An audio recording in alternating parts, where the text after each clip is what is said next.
umlelana benkunzi ekhanda libanzi yako kwamathathele evalela ungena itsheni yavalela ubuthelezi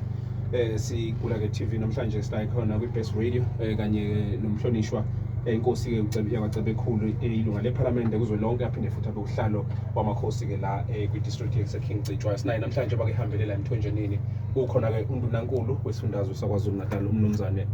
uThami wakwaNtuli sinaye ke umhlonishwa kuba sikhulume naye ke sizwe njengamakhosi ukuthi ke mhlambe iqhaza abanalo abambile namhlanje nokuthi ke bazona undunankulu eyintweni ke ayibekile njengencane kahulumeni ukuthi umhlonishwa asikubingelele baba emsakazweni. Yebo ngiyabingelela namafowethu nina njengabasakazi kanjalo futhi nabalaleli baloluhlelo lomsakazo. Asithokoza kakhulu kwi-Best Radio esikubhekayo namhlanje ukuhambela kandunankulu la endaweni yasemthonjaneni kwi-district futhi cishe ongusihlalo oyibhekile kakhulukazi ke ebuholeni ke bomdaba ngabheka kuleso sigaba nje ke kutheni ikuphi nina enifisa ukukubona neni kuthokozela kakhulu ngokuhambela kwahulumeni wonke wesifundazwe kule ndawo. Ngathi kuyisibusiso ukuthi uhulumeni wesifundazwe anqume ukuthi akasihambele isifundazwe senkosi Citshwayo la khona ezozwa khona izimvo zabantu nelaka labantu kwidingo lezifiso zabo kakhulukazi ngoba ekhethele endawo la emthonjaneni namhlanje uDakabela. Kuningi ke abantu abakufisayo uhulumeni ungabala kuphele iminwe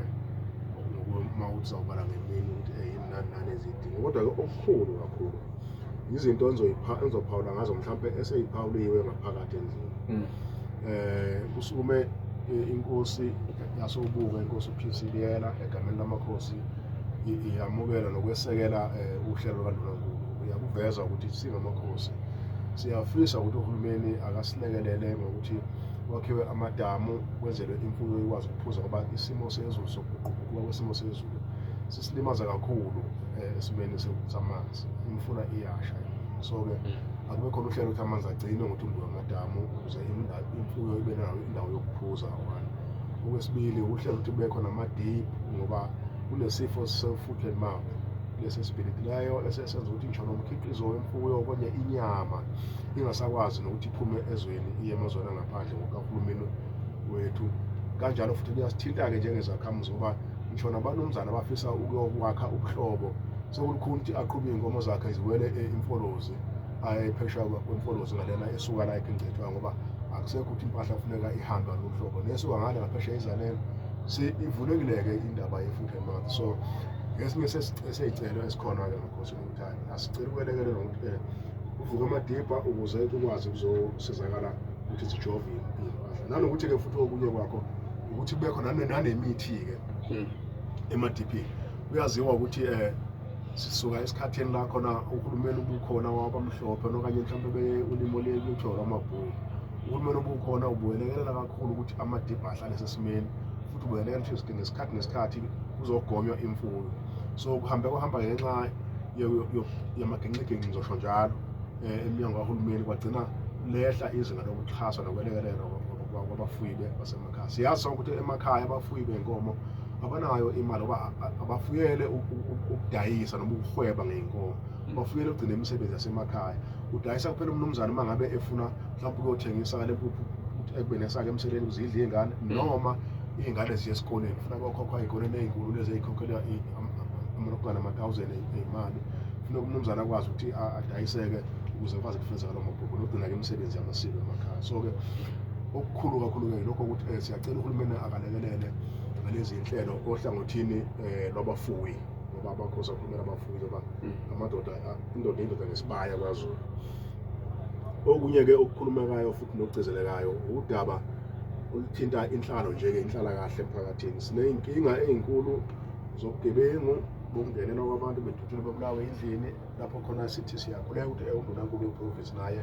akasabalise amaphoyisa noma-ke iy'nzwebeli ukusho bezonyongela ukuthi obani lezi zigebengu ey'ngenela abantu ebusuku kulawo bantu kanjalo futhi ukudlwengulwa kwabantu besifazane ney'ngane ukuthunjwa nanokwey'moto-ke abantu bephucwa iy'moto zabo into abanjwe kuhanjwe nayo utshingo esigangeni imoto yakhe ithathe kuhanjwe nayo izinto lezi ezizinselelo ey'nkulu ezisihluphayo siyiKing Citshwayo. Kuningi-ke ngoba ngike ngabala indaba yamanzi umeya wesifunda uDlamini umkhankaso wakhe noma umsebenzi wakhe awuthunywe uhulumeni ukuthi abone ukuthi abantu besifunda bayasizakala ngamanzi umkhankaso leyo futhi omuhle nawo athulayo ukuthi kukhona okwenziwayo indawo eziningi ayikhombakalayo sekwenziwa amathanki ukuthi agcina amanzi okanye iziqukathi kwenziwe futhi nohlelo amapayipi ukuthi abasondeza amanzi emphakathini. Izimo lezi cishe zonke eziyizimo ezithinta umuntu usuku nosuku ngoba awukwazi ukuphila ngaphandle kwamanzi. So-ke uhulumeni wethu usemkhankasweni efanayo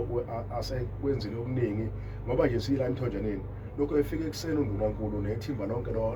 nabaphathiswa bakhe behla benyuka ngqongqoshe wezokuhlaliswa kwabantu uMnumzane uDuma ubephumile naye, ungqongqoshe wezolimo ubephumile naye, ungqongqoshe wezenhlalakahle bephume nje bonke ongqongqoshe kuphela nje akakuphawule uPremier ababili ongqongqoshe athe babambekile ngenxa yemisebenzi ithile ukuthi babe ingxenye kodwa futhi nakhona kuyasetshenzwa nakhona ngoba nje nama-clinics kuyakhulunywa ngawo, indaba yokuthuthukiswa komnotho wesifundazwe kuyakhulunywa ngakho. Kukho konke sithi nje sibe nenhlanhla ukuthi uNdunankulu isigungu sakhe banquma ukuthi uhulumeni ake bewulethela eMthonjaneni ngaphansi kokungcethwayo futhi-ke okunye akuvezile uqinisekisile ukuthi akugcinele eMthonjane kuphela ngoba cishe uMthonjane ungesithathu usazoqhutshekwa kuyiwe koMlalazi, usazoqhutshekwa kuyiwe ngoba sekwabuya khona konkana, usazoqhutshekwa kuyiwe koMfolozi, imikhandlu yonke le ngoba usondeza uhulumeni ebantwini eqinisweni. Konke okwenziwayo umkhankaso osobala ukuthi abantu abangagcini ukuthi bababone bebezwe kude ongqongqoshe bengakwazi ukuyiphonsela ngoba nalo umsakazo enisakazo kona nisebenzisa isikhathi mase kuphela imizuzu ethile hayi sekwedlula sefuna kungena olunye uhlelo bengakasha abantu izimvo zabo nelaka labo ey'ntweni kodwa nje kuningi okusithintayo okuzidinga